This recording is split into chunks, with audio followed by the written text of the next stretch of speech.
Eu vou aqui, né?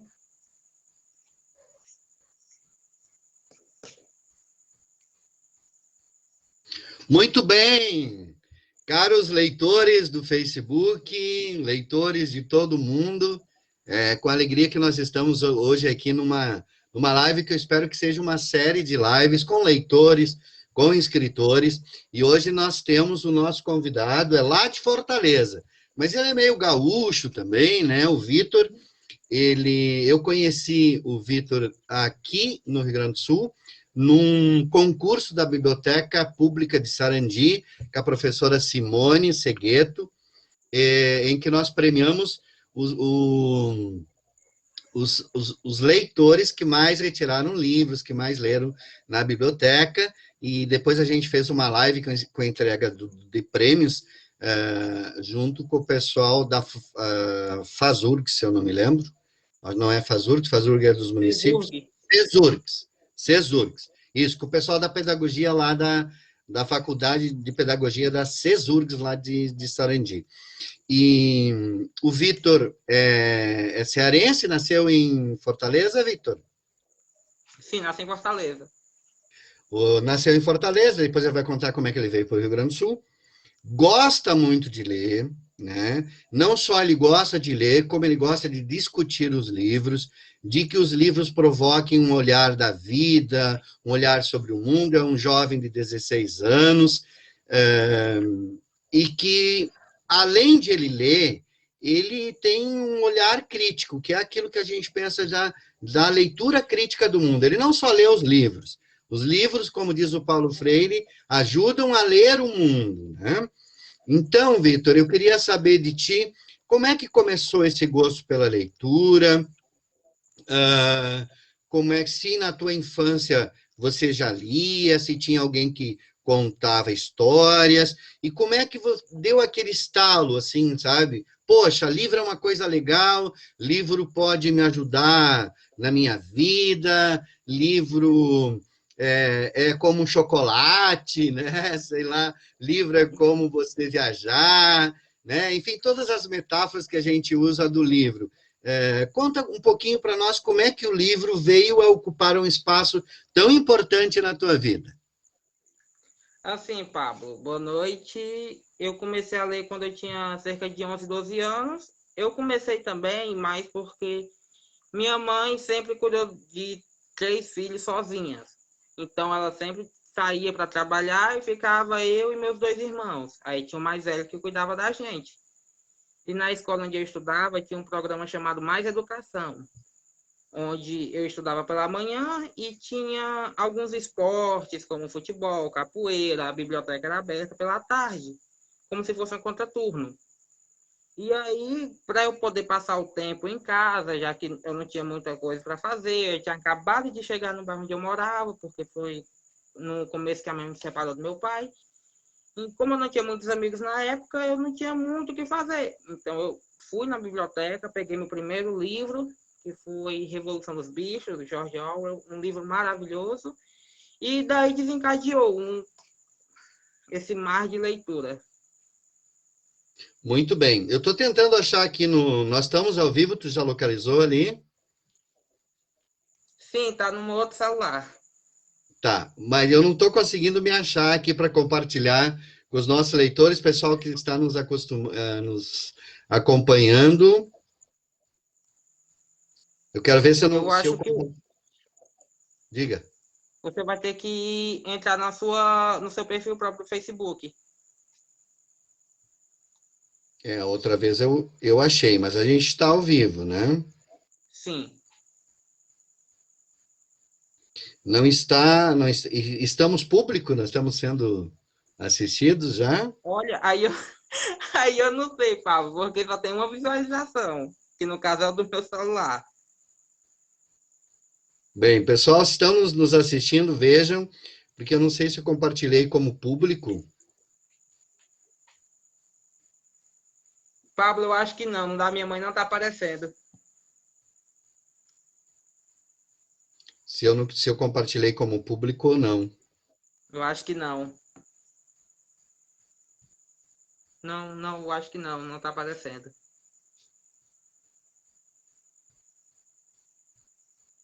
Porque como ontem nós tínhamos feito O teste. o teste não público, então deixa eu ver aqui se eu consigo alterar, só um pouquinho.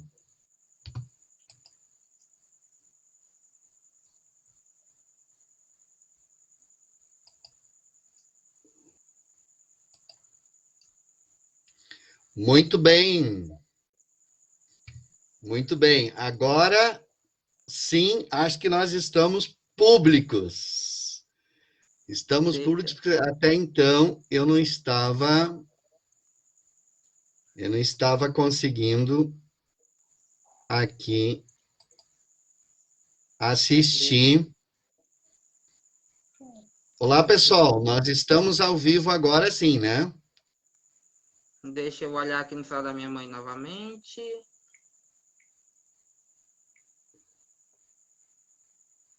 Agora foi. Muito bem, muito bem. Olá, pessoal, nós estamos ao vivo agora. Então, desculpe quem estava nos esperando, nós estávamos falando já aqui, só que eu não tinha colocado o perfil público. Nós fizemos um teste ontem, eu e o Vitor, né, e a gente fez privado, né, só para nós. E hoje acabou entrando ali o chat privado. Então, eu vou conversar hoje com o Vitor. O Vitor é lá de Fortaleza, mas já esteve aqui no Rio Grande do Sul. Nós nos conhecemos durante um concurso da Biblioteca Pública de Sarandi, em que premiava os leitores, que a gente foi parceiro, e eu tinha perguntado por Vitor, vai ter que falar de novo, como é que ele descobriu o lugar do livro na vida dele, né? Porque é um menino de 16 anos que, além de ler, né, um garoto, um jovem, além de ler, ele sabe ideias do livro para ler o mundo, como o Paulo Freire dizia, né? Que o livro é um lugar onde a gente chega com uma visão de mundo, né? Passa pelo livro e volta para o mundo com um outro olhar. Então, conta de novo, porque antes a gente não estava público, como é que foi para ti essa descoberta do livro? Quando que começou? Assim, se na infância tu já tinha, tu começou a falar um pouquinho ali. Em que momento o livro apareceu na tua vida para ficar? Agora sim. Eu tinha acabado de chegar em um bairro porque minha mãe tinha acabado de separar do meu pai. Eu tinha por volta de 11, 12 anos e minha mãe, desde então, sempre cuidou dos 3 filhos dela sozinha. Então, ela sempre tinha que sair para trabalhar, saía às 6 da manhã, voltava às 7, 8 horas da noite. Então, ficava eu e meus 2 irmãos em casa. Tem o mais velho e o mais novo do que eu. E na escola onde eu estudava, tinha um programa chamado Mais Educação. Nesse programa, tinha meio que um contraturno, quem estudava de manhã podia fazer à tarde, quem estudava de tarde podia fazer pela manhã. Eu estudava pela manhã e à tarde eu ia na escola. E nesse Mais Educação tinha capoeira, futebol e a biblioteca ficava acessível para poder pegar alguns livros e com a quantidade certa de tempo devolver. E daí, por eu não ter muitos amigos no bairro, por não ter muita diversão, entre aspas, né? Pois a gente acabado mesmo de se mudar, a gente ainda não tinha quase nada.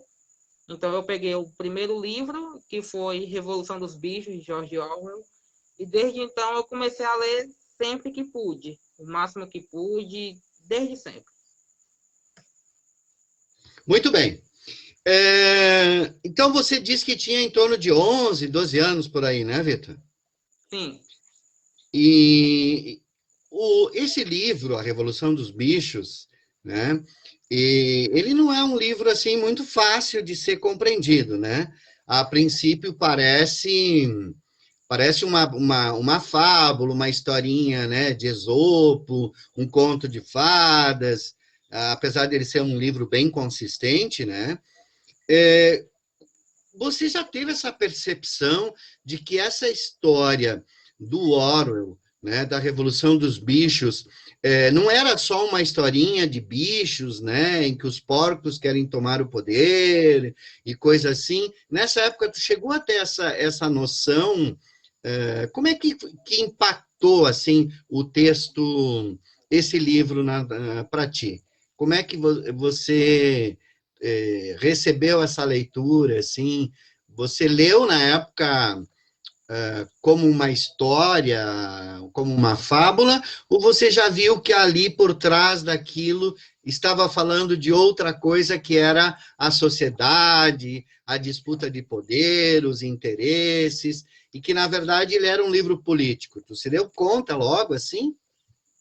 Assim, Pablo, na primeira vez que eu li, eu não tinha me tocado que era uma sátira da Revolução Russa. Então, meio que eu não me liguei e li como uma fábula. Mas depois de um certo tempo, eu acho que uns 3, 4 anos depois, eu novamente comprei e li com esse pensamento crítico.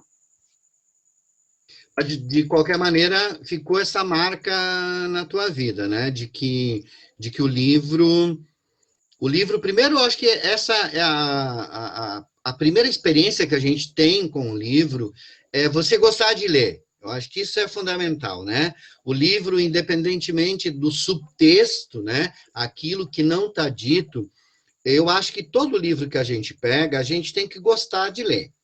Um segundo momento é aquilo que o livro provoca no teu olhar das coisas, né? Então, às vezes, por exemplo, a criança, o bebê, hoje se lê para bebê, e há muitos estudos da Yolanda Reis, uma pesquisadora que é colombiana, né? Ela escreveu um livro maravilhoso chamado A Janela Imaginária, desculpe, A Casa Imaginária.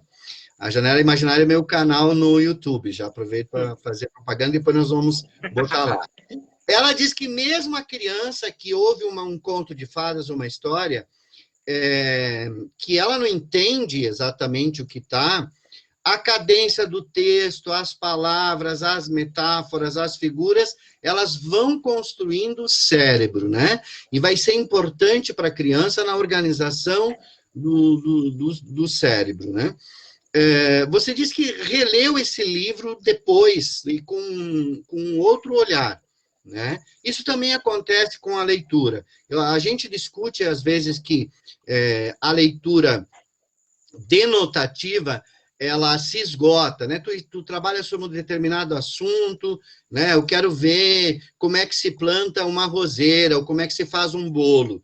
E aí você pega a receita, aprendeu a receita, você joga o texto fora. Não precisa mais da receita, que você já sabe fazer.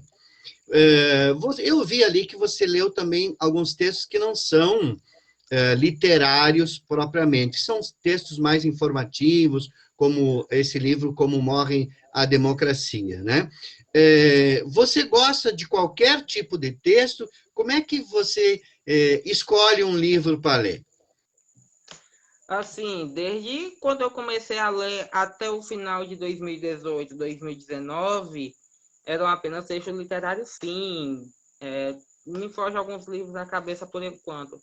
Mas depois que tudo isso está acontecendo, tudo que já aconteceu até agora, eu meio que me senti forçado a procurar saber mais sobre determinado assunto. Porque quando você estuda sobre ele, você não é enganado. Me diz uma coisa, pelo que eu conheço um pouco de ti, você é um menino, né? Tem uma origem humilde, é nordestino, é moreno ou negro, não sei como é que tu se define. Como é que você acha que a literatura, qual é o lugar, assim, das pessoas? Eu vim de uma pessoa que meus pais eram analfabetos, você contou, tua mãe trabalhava bastante, vocês ficavam em casa. Eu também tive essa experiência, Vitor, de vir de uma família muito pobre, muito humilde, com 10 filhos para criar. Minha avó era índia, eu tive um avô negro, né? Minhas irmãs foram trabalhar de empregada doméstica. Você acha, primeiro uma pergunta com relação à literatura. Você acha que a literatura que você leu, ela tem esses personagens, ou seja, nós, pobres, morenos, negros, marginalizados, a gente tem um lugar nos livros, ou você acha que a maioria dos livros ainda elas trazem... Eu me lembro, por exemplo, de ler alguns textos, ou mesmo os livros didáticos, Vitor, em que lá tinha um pai que era empresário, que chegava com uma maleta, né? Trabalhava, né? Era um diretor de fábrica. Eu nunca tinha visto aquilo na minha vida. Meu pai era um derrubador de mato, trabalhava com a enxada, né?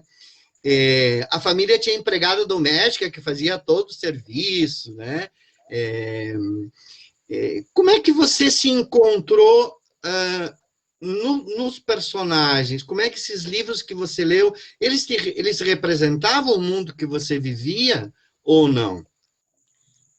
Infelizmente, Pablo, não.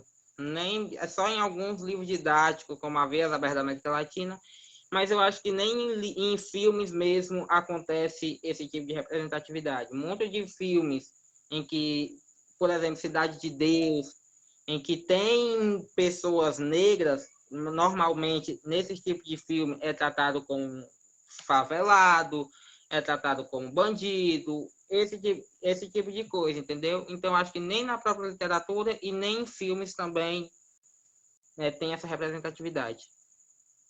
Você acha que os livros, de alguma maneira, que você leu, eles te ajudaram porque você tem um perfil no Facebook, né, em que você é muito crítico com relação ao mundo em geral, ao que acontece, né, uma preocupação, assim, com o respeito às diferenças, aos direitos, né, ao lugar do jovem negro marginalizado, pela defesa do meio ambiente, pela defesa da educação, pela defesa da escola pública, né? Você sempre tem esse olhar muito crítico, né?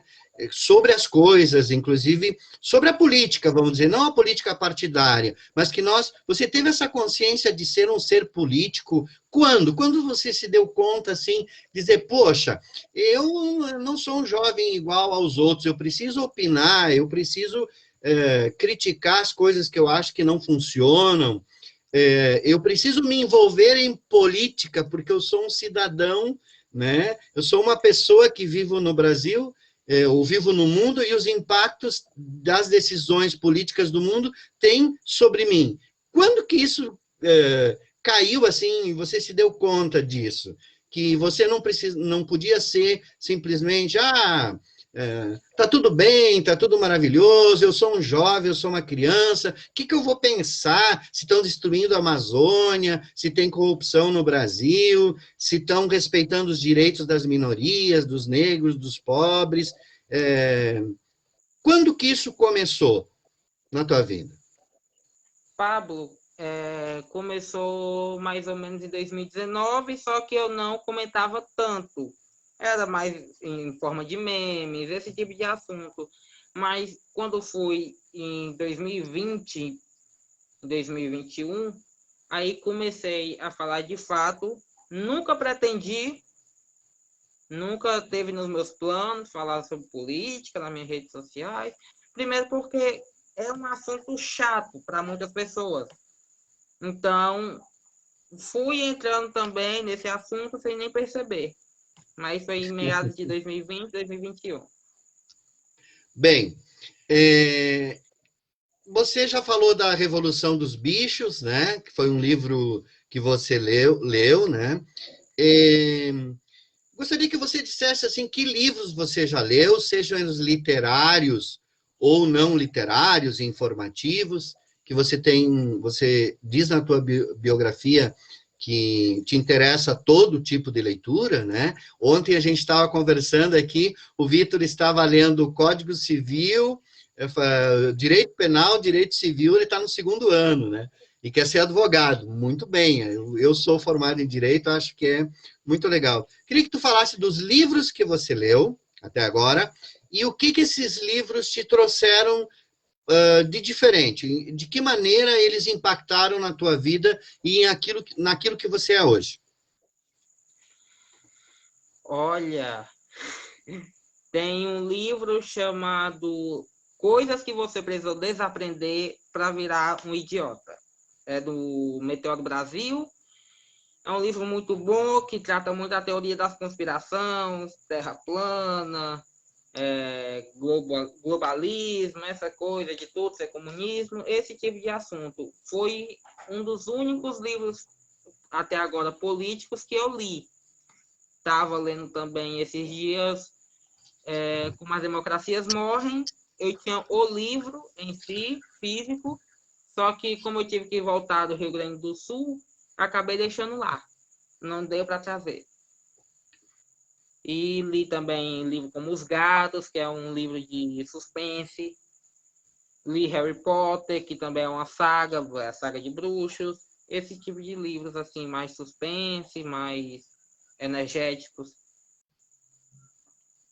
Muito bem. Eu quero ler um texto aqui desse livro A Menina que Morava no Sino, que é um livro de um escritor chamado Celso Guttenfreund, tá? E que ele fala um pouquinho sobre a poesia, sobre o lugar da ficção e o lugar da literatura. Esse capítulo se chama O Poeta e Companhia, e ele diz o seguinte: ele termina o capítulo anterior dizendo: a poesia... fala um pouquinho do poeta, e é bom para a gente entender que ele termina o capítulo anterior dizendo assim, falando sobre a menina, né, que falava sobre o porteiro, que ela morava no sino, e o porteiro era quem cuidava quando ela entrava para morar no sino e quando ela saía. E ela diz assim,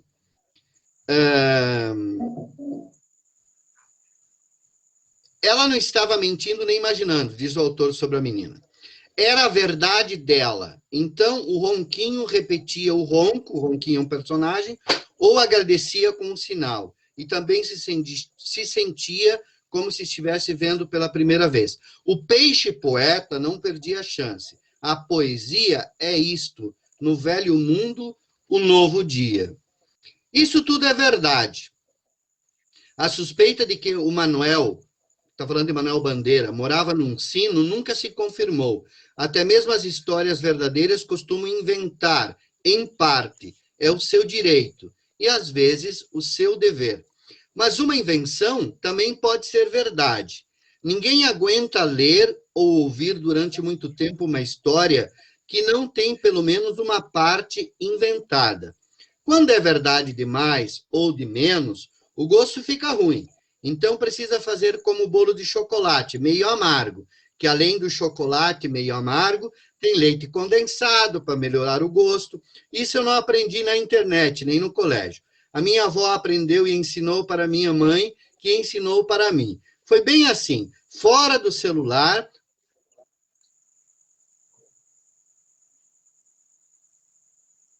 Que você gosta de ler, de tudo, mas de boas fontes.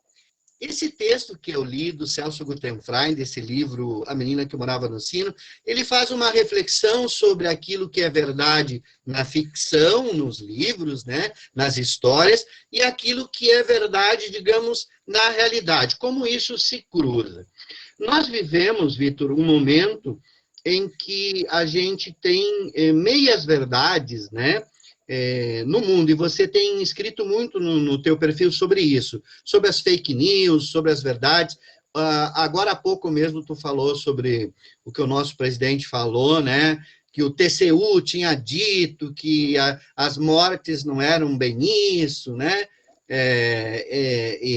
que ele disse que o TCU tinha dito, mas o TCU não tinha dito, né.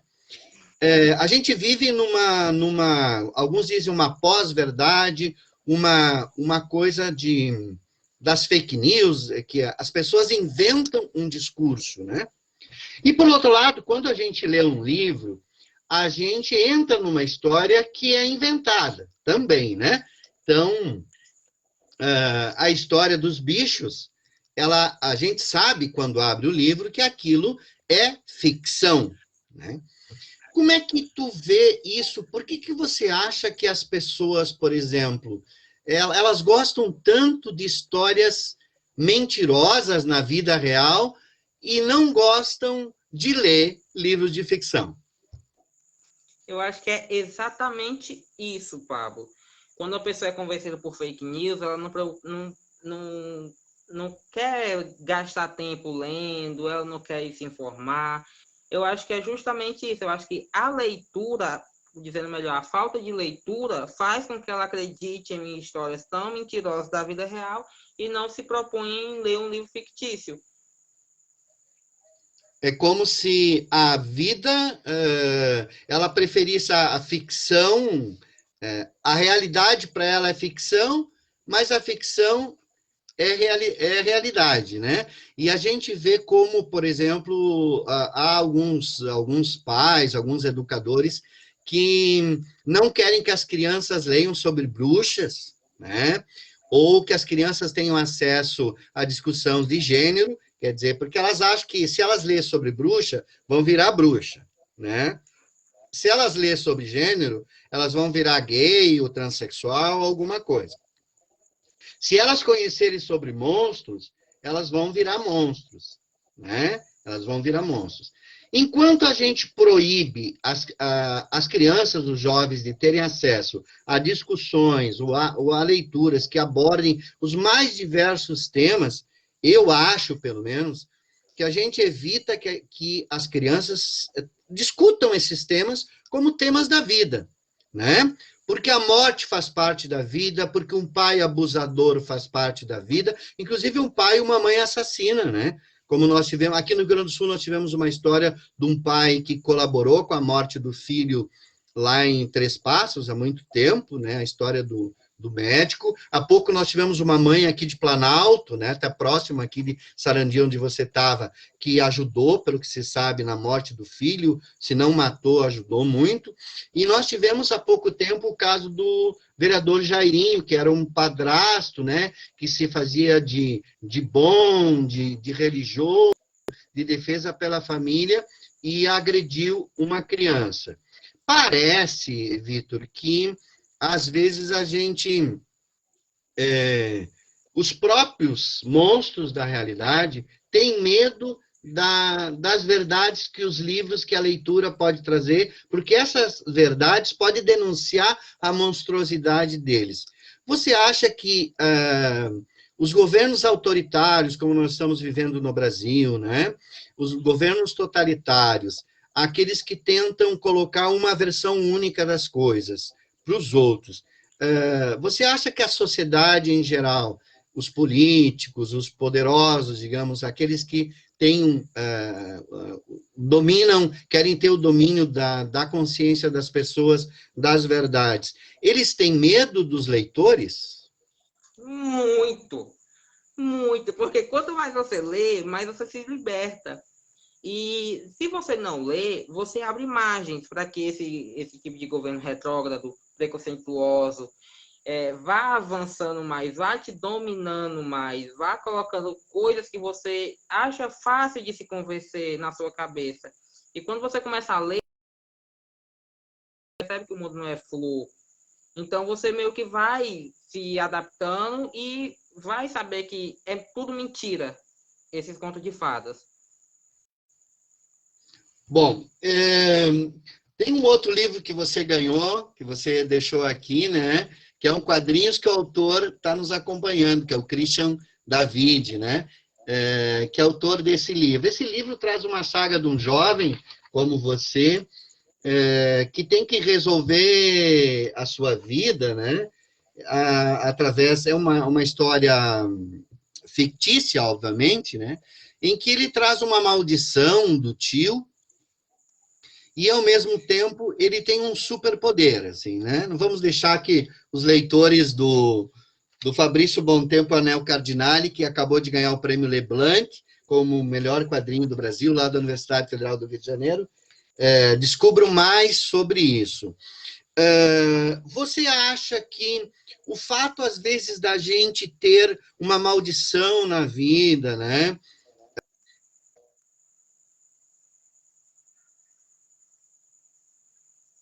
acompanha o superpoder. Quer dizer, como se as duas possibilidades estivessem junto do personagem e ele tivesse que fazer uma escolha, né?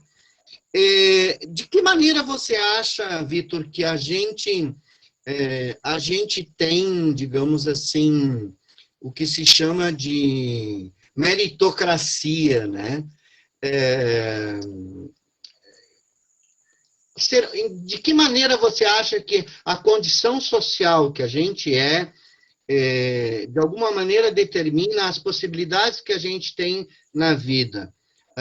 Aí as pessoas tomam, às vezes, como exemplo, o fulano era pobre, vendia bombom no semáforo, e aí ele se tornou um grande empresário, se tornou muito rico, né? Hoje é um exemplo. Olha o Silvio Santos, que era feirante, hoje é dono de uma coisa.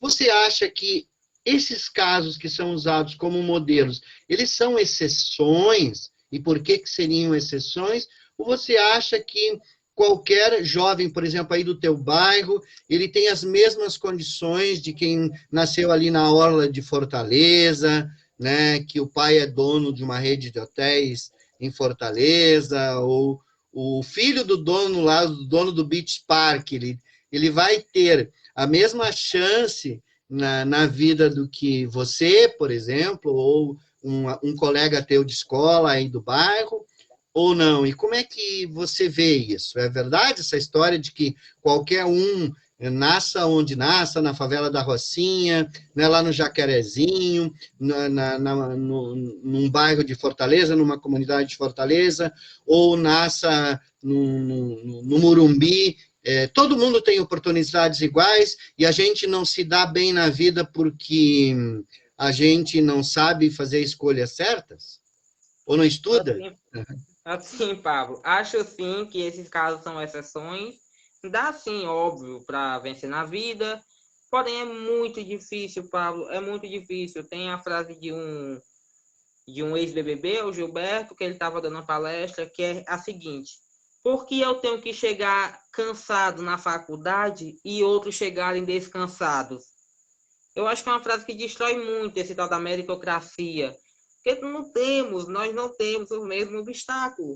Quando você nasce na Orla da Praia, você nasce e tem escola particulares, escola particular que desde cedo te prepara para um vestibular, para um Enem, você tem condição de pagar uma faculdade boa, entendeu? Então, esse mito da meritocracia é totalmente derrubado nessa fala desse ex-BBB. Por que eu tenho que chegar na faculdade cansado e outro descansado? Por que não podemos ter condições iguais? Então, essa questão da meritocracia é totalmente mito. Não existe em momento nenhum, infelizmente. Você sempre estudou em escola pública, né? Pelo que eu sei. Como é que você acha que essas escolas te ajudaram de alguma maneira? Existe também essa ideia de que os professores de escola pública não estão interessados, são preguiçosos, não querem trabalhar, né? Qual é a realidade da escola pública brasileira que você viveu? Que você lembra, assim, desde que você conheceu aí em Fortaleza, depois você estudou um pouquinho aqui em Sarandi, que eu acho que a realidade é um pouco diferente. Nós temos a professora Simone Segueto, que eu conheço, e é uma professora de escola pública, né, cheia de entusiasmo, cheia de sonho, né, que valoriza muito o lugar da cultura, da arte, do livro na escola. Conte um pouquinho a tua trajetória escolar e como é que você viu a escola, também talvez pensando por que tantas crianças deixam a escola pública, né? E o que a gente pode fazer, talvez, para que a escola pública seja melhor e que nós tenhamos mais vítores, né, na escola pública e menos gente que abandona a escola pública, talvez para se envolver muitas vezes com o tráfico em alguns lugares que a gente sabe, como aquelas crianças lá, jovens que foram assassinados no Jacarezinho, né, que estavam envolvidos com o tráfico, muitos deles, pelo que a gente sabe, né, estavam envolvidos. Eu visitei essa semana a FASE aqui no Rio Grande do Sul, onde estão internados jovens, adolescentes que se envolveram com o crime. E também ontem nós estávamos conversando que as mortes de jovens e crianças e adolescentes são sempre negros e pobres. Então, eu queria que você comentasse um pouquinho. Primeiro, são muitas perguntas, né? Primeiro, com relação à escola pública, como é que é a escola pública. Você disse também, tem uma coisa legal que tu falou, que eu quero que tu retome, que tinha um projeto na escola que você estudava, né, de contraturno. Esse projeto acho que não existe mais, ou pelo menos está bem reduzido. Como é que a escola pública, objetivando, como é que a escola pública pode ser melhor para que os jovens estudem, continuem sonhando como você e não desistam, apesar das dificuldades? Olha, primeiramente, um grande beijo para a Simone Silva.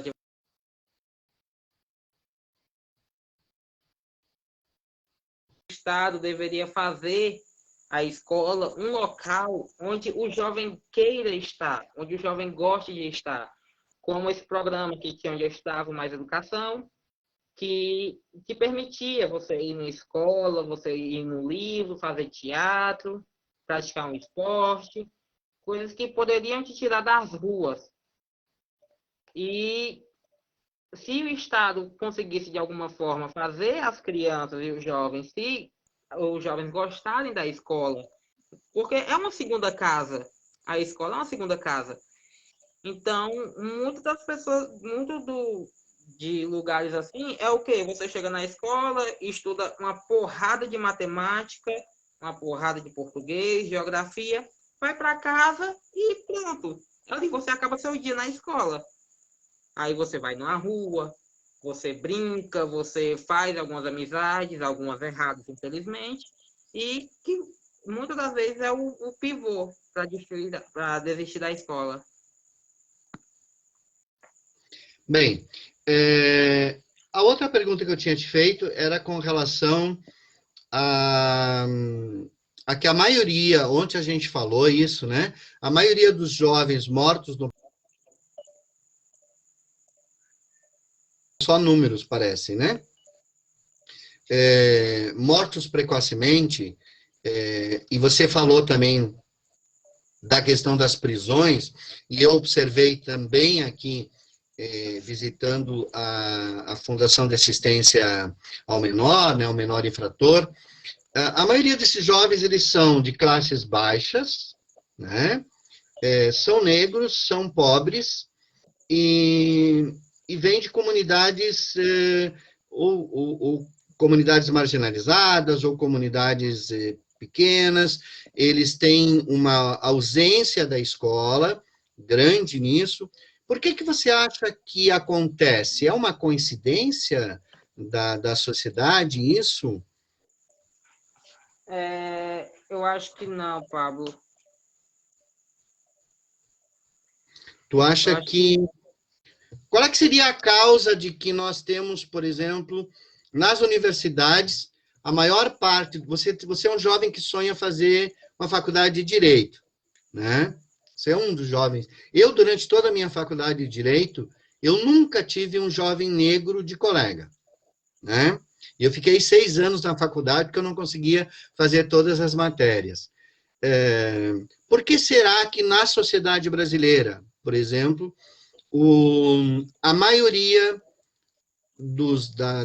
das profissões ou dos estudantes universitários são brancos e de classe média, né? E até aqui tem uma constatação, por exemplo, que eu vejo aqui em Passo Fundo, né? Os grandes escritórios de advocacia normalmente pertencem a uma família. O pai é advogado, né? O filho vai trabalhar com o pai e vai indo, né? E vai o sobrinho, enfim.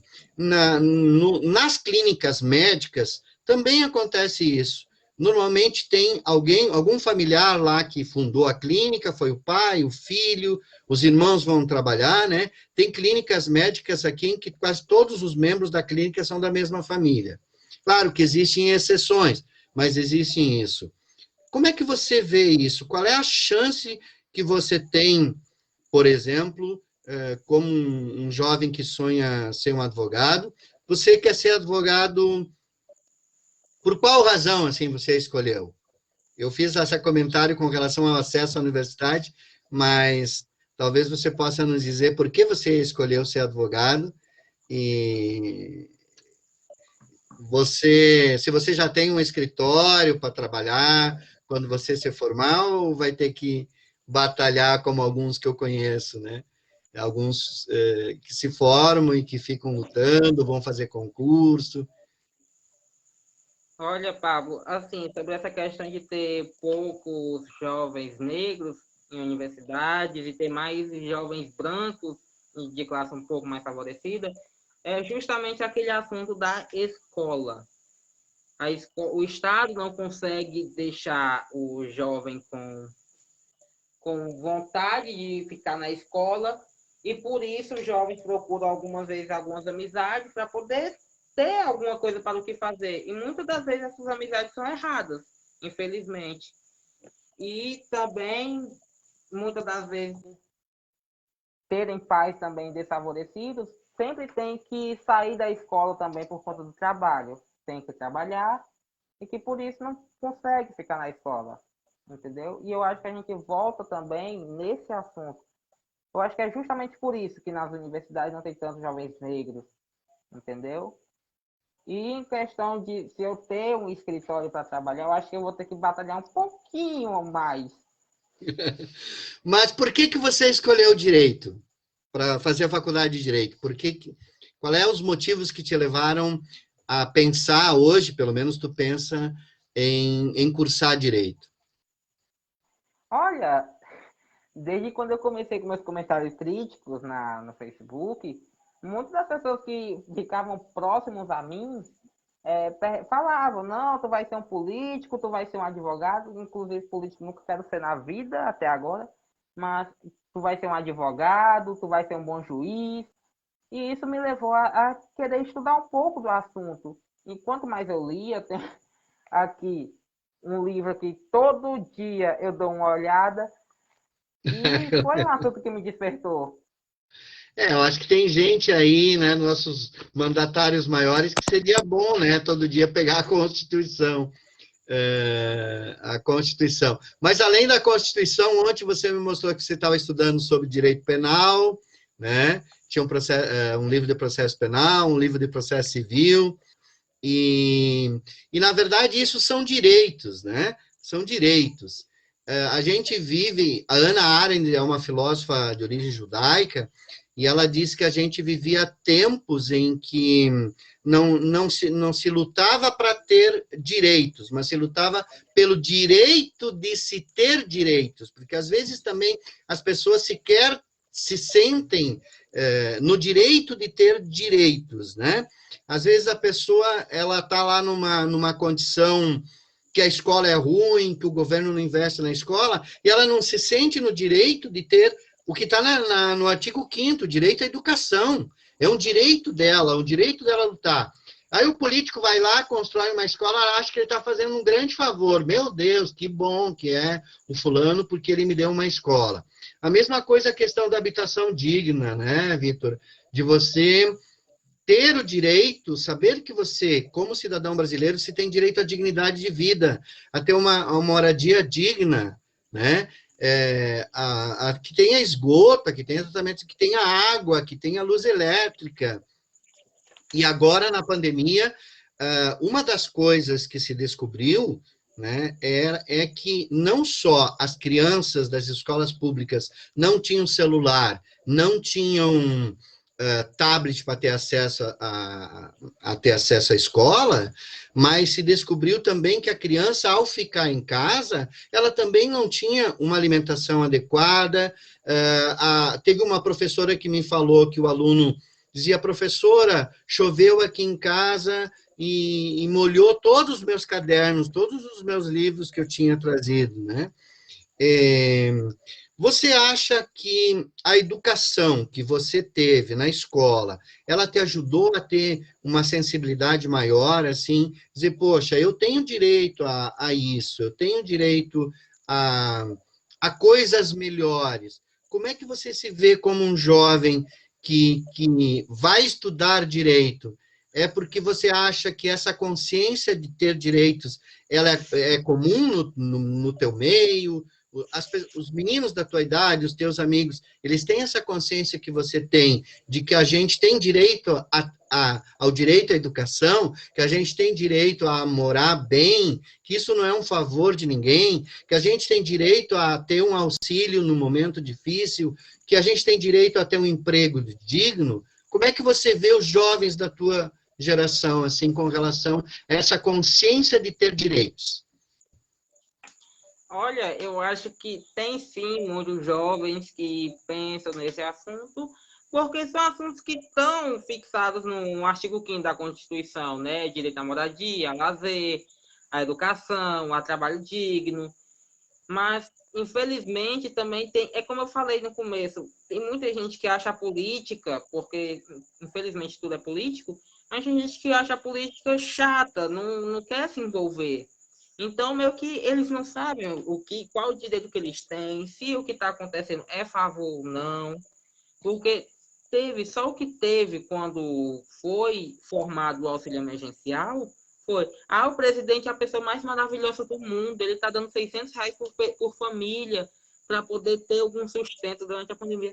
Isso não é porque ele acordou um dia e disse, eu vou ajudar as pessoas do meu país. Não, ele foi praticamente obrigado, é dever dele. Ele não se torna um bom samaritano Ele por queria isso. dar R$ 200, né? Na verdade, era para ser 200, Pois né? é. Bem, Vitor, a gente vai para o encerramento dessa nossa conversa, e eu queria, primeiro, que você desse um conselho, entre aspas, né? Para o jovem com relação à importância da leitura, pela tua experiência de leitura, de livros, da biblioteca, o lugar da biblioteca na escola, né? Por que você acha que a leitura é importante para a gente, é importante para o jovem, para a criança, desde a tua própria experiência? Que lugar ela tem? O que tu recomendaria para quem não gosta de ler, que diz assim, mas ler é chato, eu não gosto, né, eu prefiro ver televisão, eu prefiro estar no tablet, sem fazer exclusão, né? Eu acho que a gente não é... O meu filho, por exemplo, ele vê vídeos no YouTube, ele continua no tablet, mas tem um momento de leitura.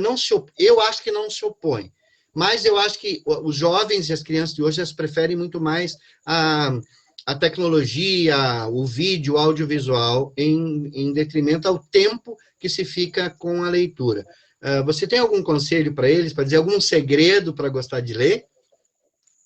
Olha, Pablo, é o seguinte, tem muita gente que passa 2, 3 horas seguidas passando no Facebook, no Instagram, lendo. Ele lê portal de fofoca, ele lê portal de filme, ele lê algumas curiosidades. Então, se não gosta de ler porque é papel, porque não tem paciência, pega um assunto que tu gosta. Se eu gosto de ver filme de terror e eu não quero desgrudar da tecnologia, eu pego o Kindle, eu instalo um livro sobre PDF e leio um livro de terror. De preferência, se eu tenho um filme que eu gosto bastante e que tem um livro dele, eu vou procurar saber como é o livro, para ver os detalhes que não foram passados no filme.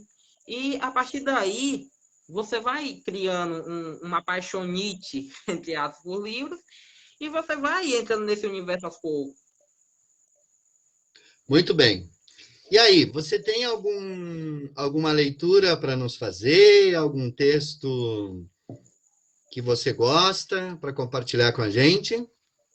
Sim, o do seu livro, Porque Homens Não Voam, porque eu acho que é essencial essa história que o senhor pôs no livro, Álvaro, que eu já li para o senhor na última live da CESUR, que infelizmente isso acontece demais no Brasil, mas a gente ressaltando como livro, Tentando achar o talvez em livro. algum dia, Vai falando aí que eu vou tentando achar o livro aqui. sim, talvez algum dia possamos ter fala e talvez isso tudo mude.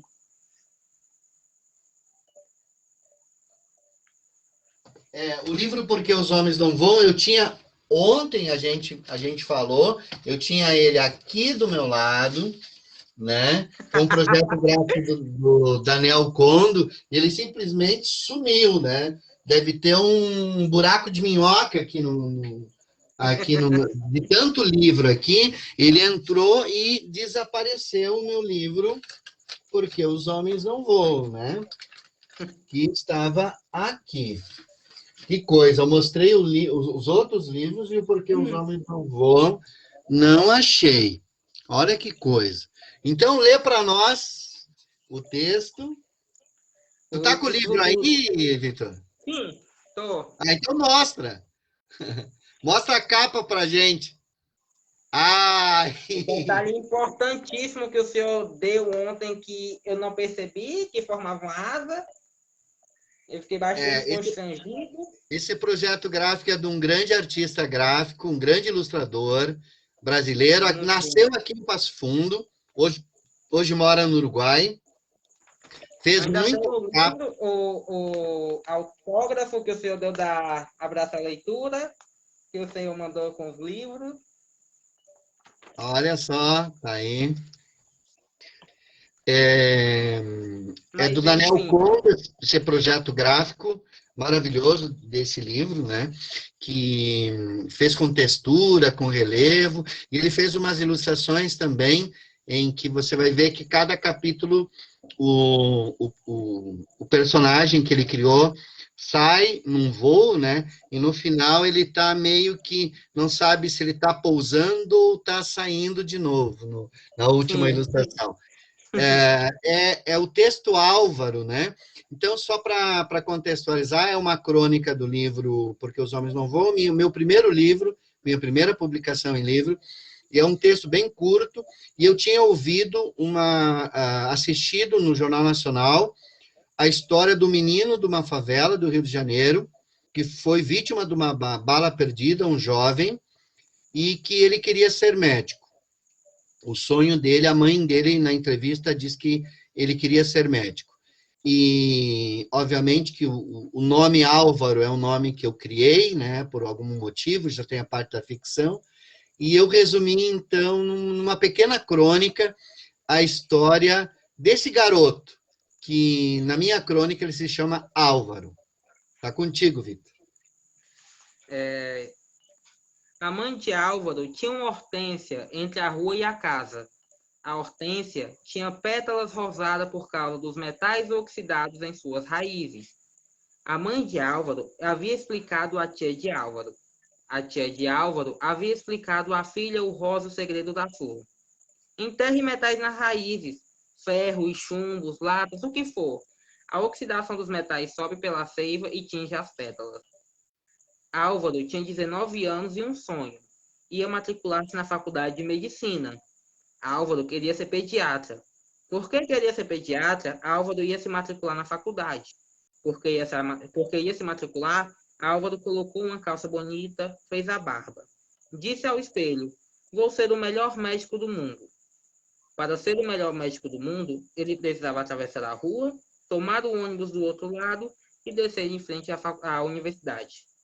Álvaro atravessou a rua. Uma bala atravessou. A bala atravessou seu alvo, atravessou o alvo, sonho de Álvaro. A bala foi parar na raiz da hortênsia entre a rua e a casa. Álvaro quedou-se na rua. A bala seguiu sua trajetória. Álvaro não. É uma história muito triste que, infelizmente, retrata a realidade de muitas crianças, inclusive do Rio de Janeiro, em operações policiais, que muitas vezes reside em morte de muitos meninos negros, como no caso do menino Pedro, né, que já aconteceu há um bom tempo e ainda não aconteceu nada. Vitor, muito obrigado pela tua leitura. Como nós estamos falando do lugar do livro e nossa visão do mundo, eu quero ler um texto desse livro, que é um clássico, que é Antologia da Literatura Fantástica. Inclusive, eu vou te recomendar. Ele é organizado pelo...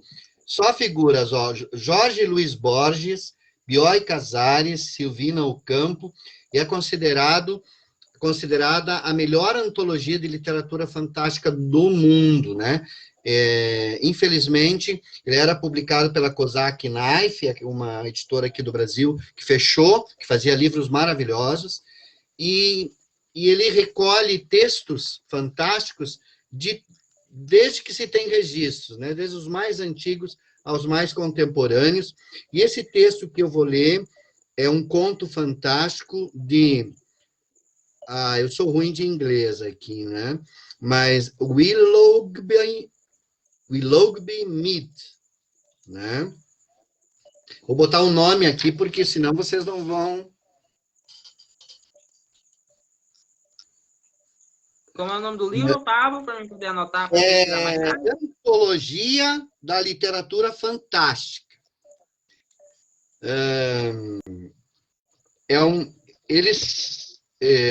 Esses três eram grandes amigos escritores argentinos, né? O Bioy Casares, o Jorge Luiz Borges e a Silvina Ocampo, e eles conversavam sobre contos, né? E aí resolveram juntar esses contos que cada um gostava e fazer essa antologia. Então, esse texto que eu vou ler, desse autor chamado Willoughby Mead, Mead, se chama A Proteção pelo Livro, e é um conto fantástico, metafórico, e eu acho que ele diz muito sobre a leitura na vida da gente. O literato Wu, de Xiangling, insultara o mago Shan Shisheng. Certo de que esse tentaria se vingar, Wu passou a noite de pé, lendo à luz da lâmpada o sagrado livro das transformações. De repente, ouviu-se um golpe de vento rodeando a casa, e na porta apareceu um guerreiro que o ameaçou com sua lança. Wu o derrubou com o livro. Ao inclinar-se para olhá-lo, viu que não passava de uma figura recortada em papel. Guardou-a entre as folhas.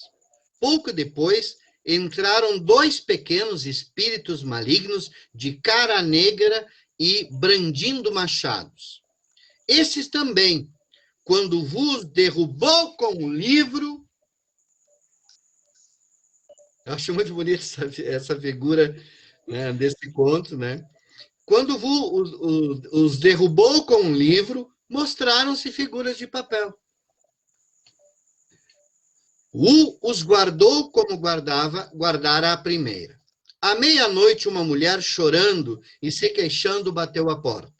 Sou a mulher de Shang, declarou. Meu marido e meus filhos vieram atacá-lo e você os encerrou no livro. Suplico-lhe que os liberte.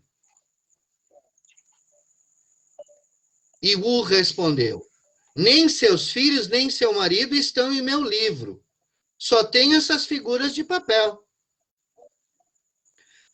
As almas deles estão nessas figuras, disse a mulher. Caso não voltem até de madrugada, seus corpos que jazem em casa não poderão viver. Malditos magos, gritou Wu. Que perdão podem esperar? Não pretendo libertá-los. Por piedade, devolverei um de seus filhos, mas não me peça mais. E deu-lhe uma das figuras de cara negra. No dia seguinte, soube que o mago e seu filho mais velho tinham morrido naquela noite. Eu acho essa metáfora dessa história maravilhosa, né? Que essa interação entre o livro, né? O primeiro porque o personagem ele vai ser atacado pelo mago e pelos filhos, né? E ele vai matá-los com um livro. E vai colocá-los dentro do livro e eles se tornam uma figura, né? E aí ele tira uma figura daquela que é um dos filhos do mago, porque a mulher veio pedir, mas o mago e o outro filho acabam morrendo, né? E aqui eu acho que trata um pouco assim desse poder que a literatura tem. Eu penso às vezes, Vitor, que eu tenho vontade eu gosto desse texto, que eu tenho vontade de pegar algumas figuras aqui no Brasil e tacar um livro na cabeça, né? E botar eles... De preferência, consultar o livro. Então, eu vou te deixar para te encerrar com as suas últimas palavras aqui, né? Nós não somos, não vai acontecer com a gente o que aconteceu com os personagens. Mas, enfim, que você pudesse fazer teu encerramento para as pessoas que estão nos assistindo, a Cláudia Santos, o Pablo Henrique Silveira, que é advogado, a Daniela, aqui que é minha esposa, o Gianluca Coletti, que é um aluno que gosta muito de ler também, a gente esteve numa escola, a professora Simone, a Flávia Jaqueline é uma escritora que foi minha aluna aqui, de Passo Fundo, temos o Kelton Rabelo, que eu acho que é teu amigo,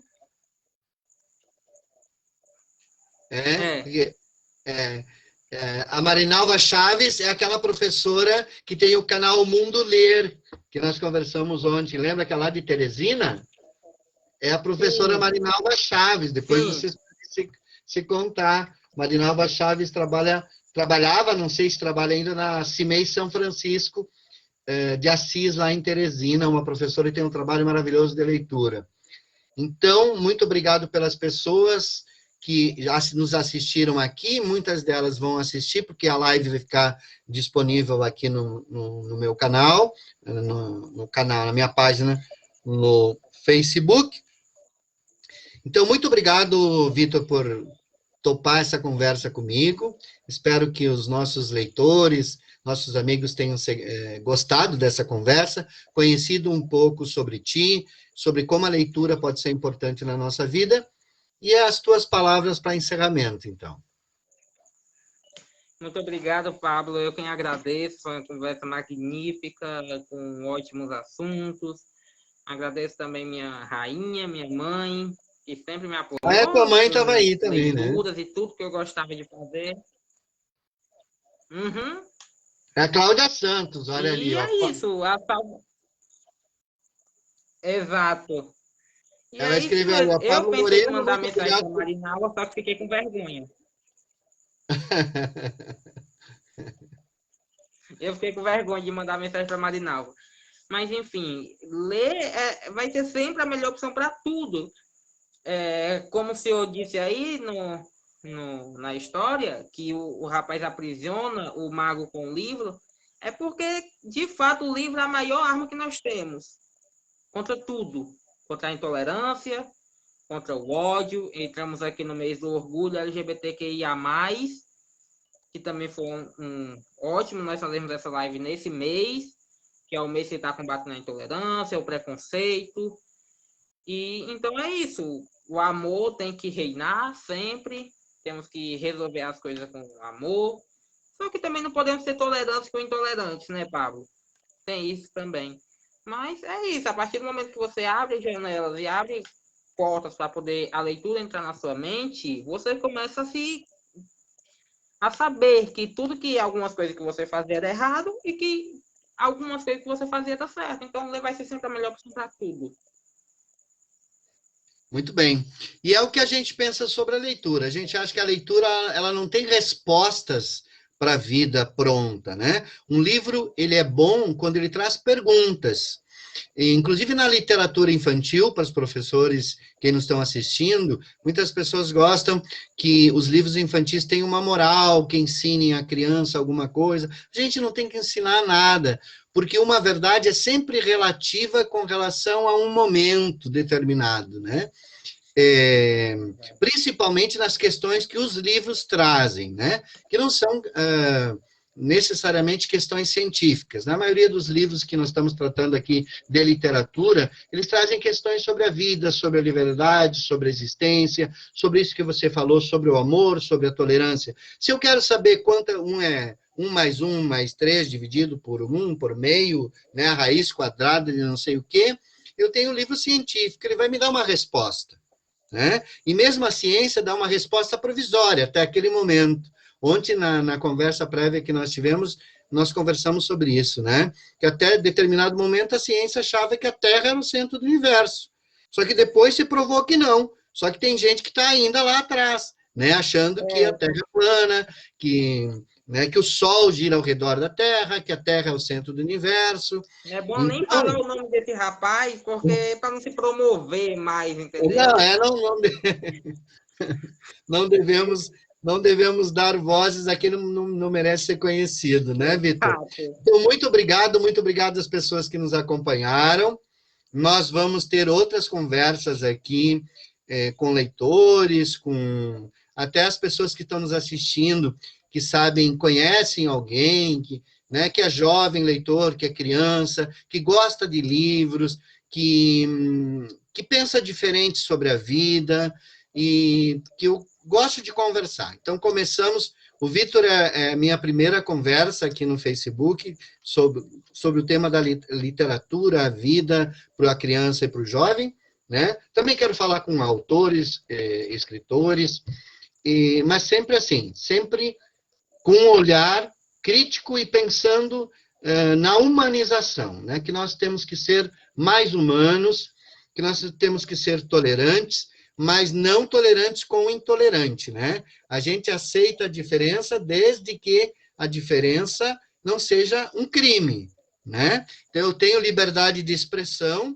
desde que eu não cometa o crime, né, de racismo. Eu tenho liberdade de expressão desde que eu não cometa o crime de homofobia, né? Desde que eu não cometa misoginia. Então, a liberdade da gente, não é só que a liberdade da gente vai até onde começa a liberdade dos outros. Na verdade, a gente compartilha liberdades, né? A gente compartilha liberdades. Porque, às vezes, as pessoas dizem, não, eu uso máscara se eu quiser, porque não tem... A minha liberdade, ela interage com a liberdade dos outros. Não é que a minha liberdade termina onde começa a liberdade dos outros. As nossas liberdades se interagem, né? Eu não tenho uma liberdade total, o outro não tem a liberdade total. Porque a gente está sempre interagindo, né? As nossas opções, as nossas escolhas têm consequências para os outros.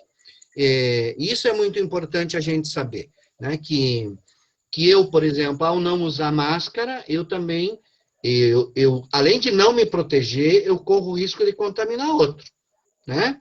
E que nossas escolhas têm consequências, né, Vitor? As escolhas que a gente faz e também as escolhas que a gente não faz. Porque, às vezes, a gente pode escolher votar num prefeito e ele ser eleito, e, às vezes, a gente não votou nele e ele foi eleito também. E ele vai governar quem votou e quem não votou.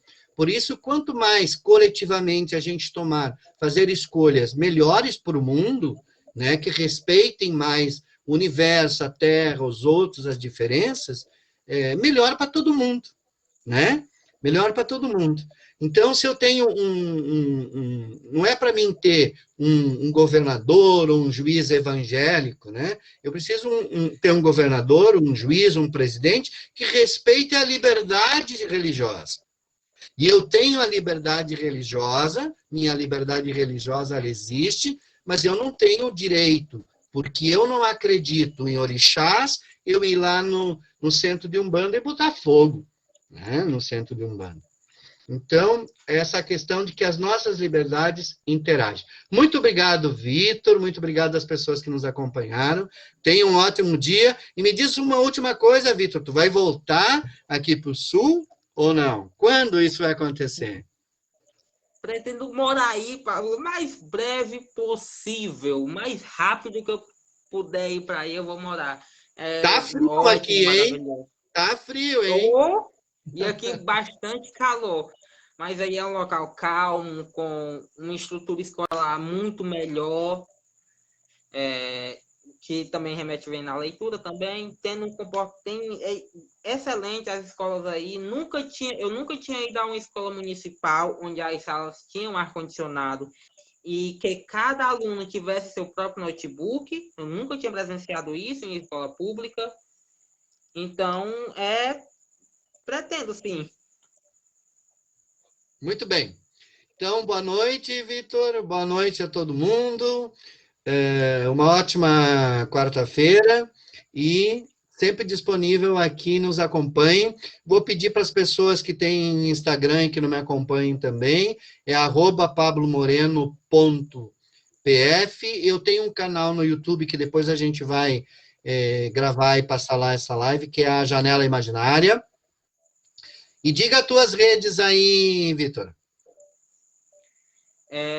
Facebook, Vitor Silva. Não utilizo bastante o Instagram, mas vou começar a utilizar para divulgar meus livros. Vou começar a divulgar por lá. O meu perfil do Instagram é Vitor Silva 101112, tudo junto. Podem pretendo mudar. Vou aderir algumas dicas que o senhor me deu. E vou começar a publicar lá alguns livros que eu ir lendo. Muito bem, eu acho que deve. Eu acho que deve. Fazer resenha dos livros, apresentar, criticar e motivar muitos leitores para ler. Boa noite, então, pessoal. Até mais. Tchau. Boa noite, Pablo. Tchau.